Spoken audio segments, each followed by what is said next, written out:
नमस्कार, आप देख रहे हैं इंडिया न्यूज हरियाणा। आपके साथ मैं अभिषेक पांडे। बुलेटिन की शुरुआत करेंगे और सीधे रुक करेंगे खबरों का फटाफट अंदाज में। दिल्ली में कोरोना के बढ़ते खतरे को देखते हुए सीएम अरविंद केजरीवाल ने प्रेस कॉन्फ्रेंस की। कहा कि संक्रमण को फैलने से रोकने के लिए सरकार 3 स्तर पर काम कर रही है। केजरीवाल ने कहा कि अस्पतालों के अंदर बेड्स की कमी हो गई है तो दिल्ली में लॉकडाउन लगाना पड़ सकता है। कई पाबंदियां लगाई गई हैं, उन्हें फॉलो करें।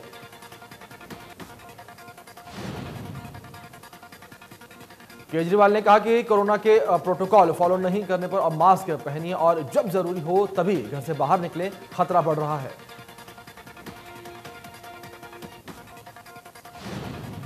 केजरीवाल ने कहा कि दिल्ली में कोरोना ऐप आज भी काम कर रहा है। किसी अस्पताल में बेड मौजूद है, उस ऐप से देख सकते हैं। जहां बेड हो वहां मरीज को सीधे लेकर जाएं। दिल्ली सीएम ने कहा कि लोग प्राइवेट अस्पताल की तरफ दौड़ रहे हैं, वहां बेड्स कम होते हैं। प्राइवेट अस्पताल की तरफ मत दौड़िए, सरकारी अस्पतालों में अच्छे इंतजाम हैं, वहां भी जाएं। सीएम केजरीवाल ने कहा कि अगर अस्पताल जाने की जरूरत है तभी अस्पताल जाएं, वरना बेड्स कम पड़ जाएंगे। अगर सीरियस मरीज को बेड नहीं मिला तो उसकी मौत हो सकती है। सीएम केजरीवाल ने कहा कि अगर अस्पताल कम पड़ जाएं तो दिक्कत आ जाएगी। लॉकडाउन कोरोना से जुड़ने का समाधान नहीं है। अस्पतालों में बेड्स की कमी हो गई तो दिल्ली में लॉकडाउन न लगाना पड़ जाए। सीएम ने कहा कि केंद्र सरकार वैक्सीनेशन पर पाबंदियां हटाए। अगर वैक्सीनेशन तेज कर दें तो कोरोना का समाधान हो सकता है। हमारा स्टाफ घर घर जाकर वैक्सीन लगाने को तैयार है। देश भर में कोरोना महामारी के मामलों में लगातार बढ़ोतरी हो रही है। देश में 24 घंटे में 1,52,000 से ज्यादा नए मामले सामने आए हैं और 829 मरीजों की जान चली गई। 90,000 से ज्यादा मरीज रिकवर हुए। महाराष्ट्र में हालात सबसे ज्यादा खराब है। महाराष्ट्र में 24 घंटे में 55,000 से ज्यादा नए कोरोना के केस सामने आए हैं और 309 मरीजों ने दम तोड़ दिया, जबकि 53,000 से ज्यादा मरीज ठीक भी हुए। महाराष्ट्र में कोरोना की रफ्तार पर काबू पाने के लिए हुई बैठक में सीएम उद्धव ठाकरे ने कहा कि सभी को मिलकर फैसला लेना होगा। अगर लॉकडाउन लगा तो महीने भर में कोरोना नियंत्रित हो जाएगा। उद्धव ठाकरे ने कहा कि 15 से 20 अप्रैल के बीच स्थिति बहुत खराब हो सकती है। लॉकडाउन के अलावा कोई दूसरा विकल्प नहीं है। कोरोना की चेन तोड़नी जरूरी है। टीका लगाने के बाद भी लोग संक्रमित हो रहे हैं।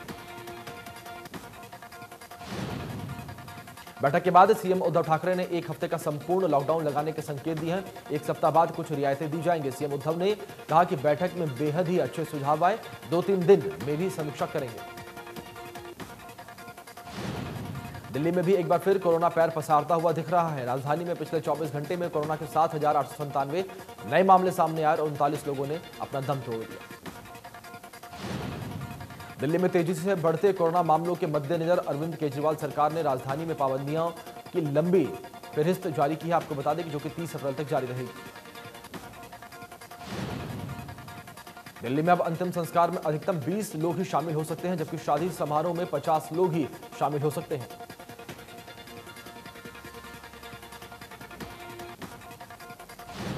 नए आदेशों के बाद अब हवाई जहाज के जरिए महाराष्ट्र से दिल्ली आने वाले सभी यात्रियों को दिल्ली में एंट्री के लिए यात्रा से करीब 72 घंटे तक पुरानी आरटी-पीसीआर टेस्ट की नेगेटिव रिपोर्ट दिखानी होगी।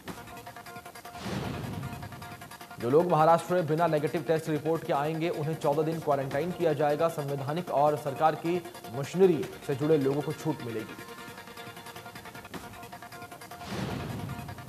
दिल्ली में सभी तरह की सामाजिक, राजनीतिक, खेल, मनोरंजन, अकादमी, सांस्कृतिक, धार्मिक और त्यौहार संबंधी जमावड़ों पर रोक लगा दी गई है। सभी स्विमिंग पूल बंद कर दिए गए हैं। रेस्टोरेंट और बार भी अब अपनी सिटिंग कैपेसिटी की 50% क्षमता पर करेंगे।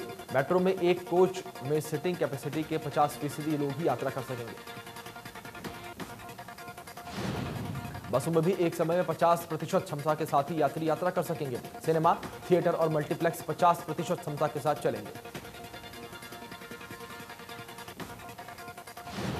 प्रदेश में 24 घंटे में कोरोना के 2,900 से ज्यादा मरीज मिले हैं और 11 मरीजों ने अपना दम तोड़ दिया। अब एक्टिव केस 19,000 से ज्यादा हो चुके हैं। सबसे ज्यादा केस गुरुग्राम और फरीदाबाद से मिले। प्रधानमंत्री नरेंद्र मोदी के निर्देश पर देश में आज से 14 अप्रैल तक टीका उत्सव का आगाज हुआ। इस उद्देश्य से ज्यादा योग्य लाभार्थियों का टीकाकरण करना है। भारत ने कोरोना से लड़ी जा रही जंग में नया रिकॉर्ड कायम किया है। देश ने 10 करोड़ वैक्सीनेशन का आंकड़ा पार कर लिया है। भारत दुनिया का पहला देश बन गया है जिसने सबसे तेज गति से 10 करोड़ वैक्सीनेशन किया। आज से सरकारी और निजी दफ्तरों में कर्मचारियों को कोरोना वैक्सीन दी जाएगी। इसे लेकर केंद्रीय स्वास्थ्य मंत्रालय ने दिशा निर्देश जारी किए हैं।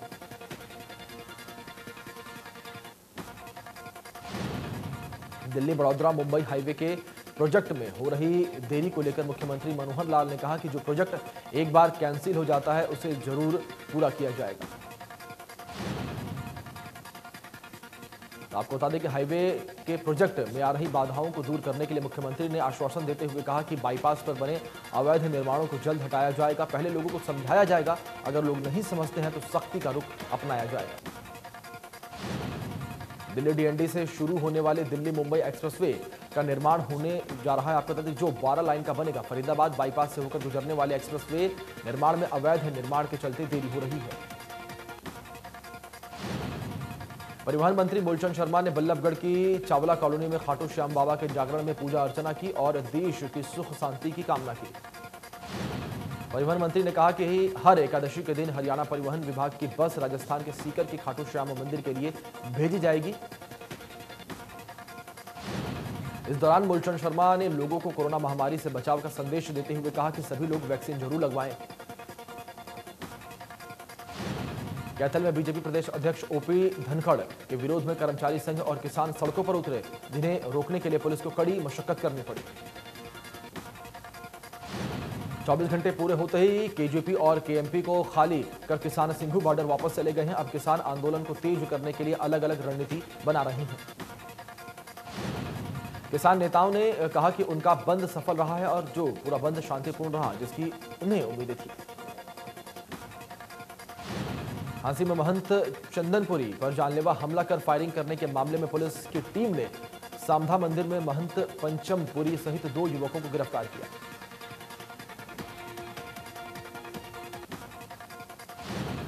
जम्मू कश्मीर के शोपियां में भारतीय जवानों का आतंक के खिलाफ ऑपरेशन जारी है। सेना ने शोपियां में कल से जारी मुठभेड़ में 3 और आतंकियों को मार गिराया। बीते 48 घंटों में करीब 10 आतंकी मारे गए हैं। पुलवामा में भी 2 आतंकियों को मार गिरा दिया गया। आपको बता दें कि अनंतनाग जिले में भी सेना और आतंकियों के बीच मुठभेड़ हुई। जिंद के प्राइवेट स्कूल संचालकों ने सोमवार से स्कूल खोलने का फैसला लिया है, जिसे लेकर जिंद के इंस पब्लिक स्कूल में प्राइवेट स्कूल संचालकों की बैठक हुई और सरकार के फैसले पर रोष जताया। निजी स्कूल संचालकों का कहना है कि स्कूल न लगने के कारण फीस अटक गई है। स्कूलों में कार्यरत स्टाफ के सामने रोटी रोजी का संकट पैदा हो गया है। निजी स्कूल संचालकों का आरोप है कि हर रोज भीड़ सार्वजनिक जगहों पर जुट रही है। वहां पर कोरोना संक्रमण नहीं हो रहा, लेकिन शिक्षण संस्थानों में पूरा ध्यान रखा जाता है तो उन्हें बंद कर दिया जा रहा है। मेवात में बाइक सवार पिता पुत्र को ट्रक ने पीछे से टक्कर मार दी, जिससे दोनों की मौके पर ही दर्दनाक मौत हो गई। पुलिस ने दोनों शवों को कब्जे में लेकर पोस्टमार्टम के लिए अस्पताल भेज दिया है। उत्तर प्रदेश के फिरोजाबाद जिले के रहने वाले पिता पुत्र पिछले करीब 10 सालों से यहां रहते थे और अपनी बाइक से रोजाना चूड़ी बेचकर गुजारा करते थे। गुरुग्राम में कोरोना पर नकेल कसने के लिए शहर भर के लोगों को वैक्सीनेशन के लिए जागरूक किया जा रहा है। शहर के अलग अलग इलाकों में आरडब्ल्यूए और सोसाइटी प्रबंधन अधिकारियों से मिलकर ये कैंप लगाए जा रहे हैं। एक टारगेट के अनुसार शहर के अलग अलग इलाकों में बड़ी संख्या में कैंप लगाकर वैक्सीनेशन का काम किया जा रहा है। रोहतक रोड स्थित नई अनाज मंडी में गेहूं की आवक बढ़ने के साथ ही अब मंडी में किसानों को फसल डालने के लिए जगह कम पड़ने लगी है। फड़ पर जगह नहीं मिलने के कारण फसल मंडी की दुकानों के पीछे सर्विस रोड पर उतारनी पड़ी। नई अनाज मंडी में अब तक लगभग 2 लाख क्विंटल से अधिक गेहूं की आवक हो चुकी है, जबकि सरकारी आंकड़ों के अनुसार शनिवार दोपहर बाद 933 किसान लगभग 1,24,700 क्विंटल गेहूं का गेट पास कटवाकर नई अनाज मंडी में फसल डाल चुके हैं। खरीद और गेहूं उठाने के कार्य में तेजी नहीं आई तो मंडी में जाम की स्थिति बन जाएगी। सांसद धर्मवीर सिंह ने एक बार फिर किसानों के पक्ष में फसलों के खरीद सिस्टम पर सवाल खड़े किए हैं। इस बार भी उन्होंने फसलों की खरीद में गड़बड़ी होने की बात कही और शिकायत का जिक्र किया। धर्मवीर सिंह ने कहा है कि केंद्र सरकार ने 3 कृषि कानून किसानों की आय बढ़ाने के लिए अपनी फसल कहीं भी बेचने की आजादी दी है, लेकिन उन्हें शिकायत मिली है कि जब किसान अपनी सरसों मंडी के बाहर बेचते हैं तो अधिकारी किसानों को रोकते हैं। सांसद ने कहा कि इस बार सरसों हरियाणा में एमएसपी से ज्यादा रेट पर बिक रही है। ऐसे में किसानों को मंडी के बाहर एमएसपी से ज्यादा दाम मिलते हैं तो उन्हें सरसों बेचने से रोका न जाए, क्योंकि किसान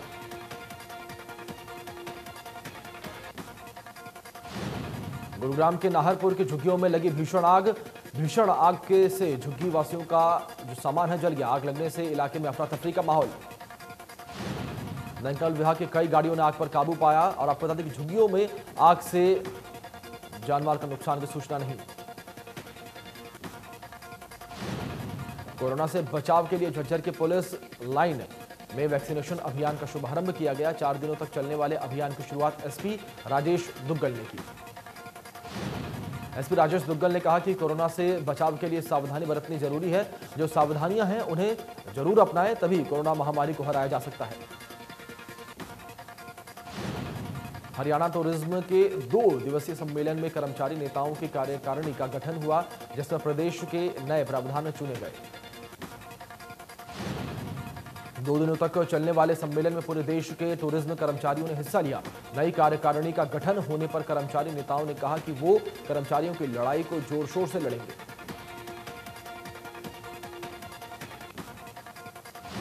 कुरुक्षेत्र में सेंट थॉमस स्कूल में निःशुल्क टीकाकरण अभियान की शुरुआत हुई, जिसमें थानेसर के विधायक सुभाष सिविल सर्जन समेत अधिकारी मौजूद रहे।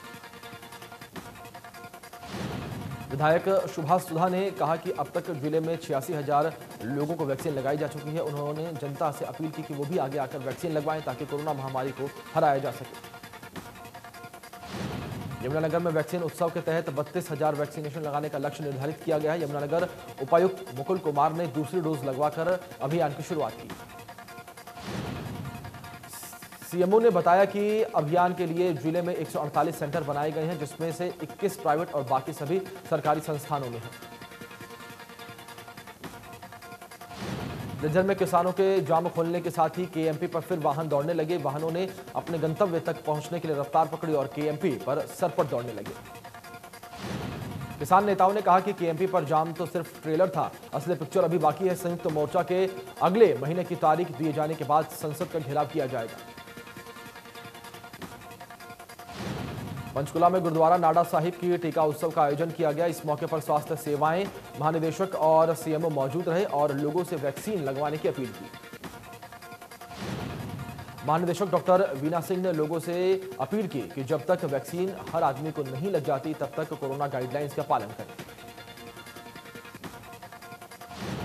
भिवानी में अज्ञात वाहन की चपेट में आने से युवक की मौत हो गई। युवक भवानी खेड़ा का निवासी था। परिजनों ने वाहन चालक के खिलाफ कार्रवाई और आर्थिक मदद मांगने की बात कही। प्रधानमंत्री नरेंद्र मोदी के आह्वान पर फतेहाबाद में टीका उत्सव शुरू किया गया। फतेहाबाद में इसके लिए 9 सेंटर बनाए गए हैं। इसके अलावा कई जगहों पर वैक्सीन लगाई जा रही है।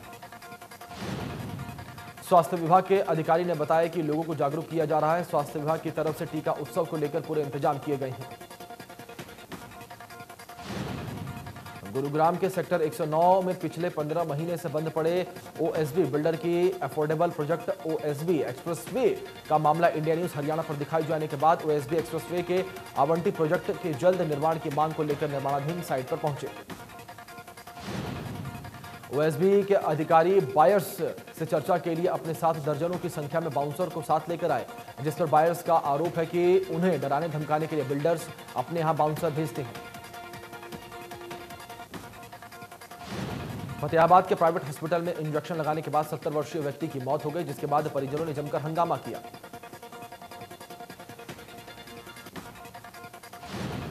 घरौड़ा में थोक व्यापारी को गोली मारने के विरोध में व्यापारियों ने प्रदर्शन किया। दुकानदारों ने दोपहर तक दुकानें बंद रखी। दुकानदारों ने पुलिस प्रशासन से हमलावरों की गिरफ्तारी की मांग की। व्यापारियों ने शहर में सीसीटीवी कैमरे लगवाने और राइडर्स की संख्या बढ़ाने की मांग रखी। उत्तराखंड सरकार ने पानीपत डिपो की बसों पर हरिद्वार में एंट्री पर रोक लगा दी है। उत्तराखंड सरकार के आदेश में कहा गया है कि हरिद्वार आने वाले सभी लोगों को कोरोना रिपोर्ट लानी होगी। साथ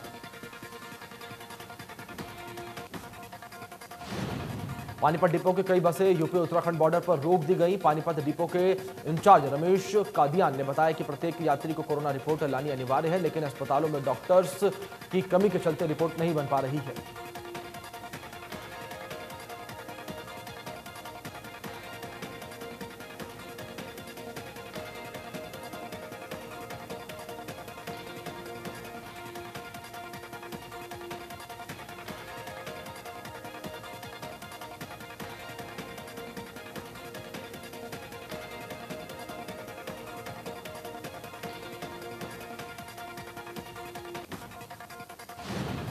बल्लभगढ़ की अनाज मंडी में किसान सहित वहां काम करने वाले मजदूर और आढ़ती मार्केट कमेटी की अनदेखी से परेशान है। मंडी में सुविधाएं तक नहीं है।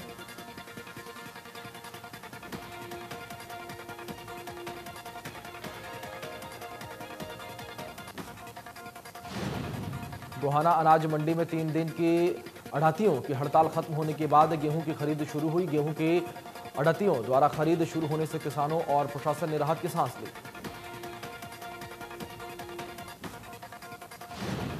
आढ़तियों की हड़ताल से किसानों के गेहूं खरीद नहीं होने से उन्हें बहुत परेशानियों का सामना करना पड़ रहा।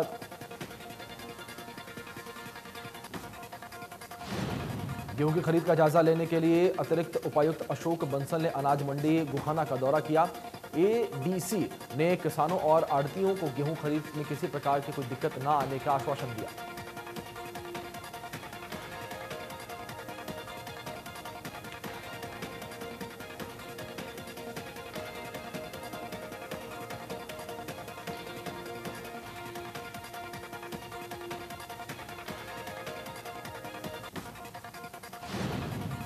हरियाणा में लूटपाट की नीयत से आए 3 हथियारबंद बदमाशों ने व्यापारी को गोली मार दी। घायल व्यापारी को इलाज के लिए निजी अस्पताल में भर्ती करवाया गया। नकाबपोश लुटेरे पिस्तौल और बर्फ तोड़ने वाले सुए लेकर दुकान में घुसे थे। बदमाश व्यापारी से नकदी से भरा बैग लेकर फरार हो गए। घटना के बाद पुलिस टीम मौके पर पहुंची और छानबीन शुरू कर दी है। वारदात से व्यापारी वर्ग में प्रशासन के खिलाफ नाराजगी दिखी।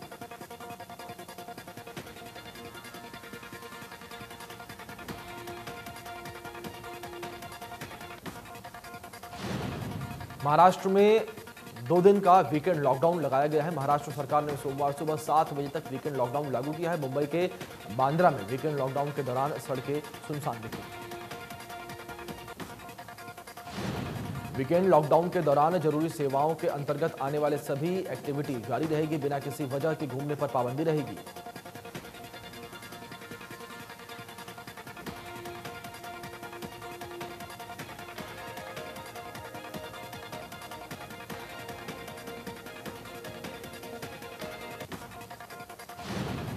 NH 71 पर सुबह एक युवक का शव मिलने से सनसनी फैल गई। शव को टेंट हाउस के कपड़े में लपेटकर सड़क किनारे डाला हुआ था।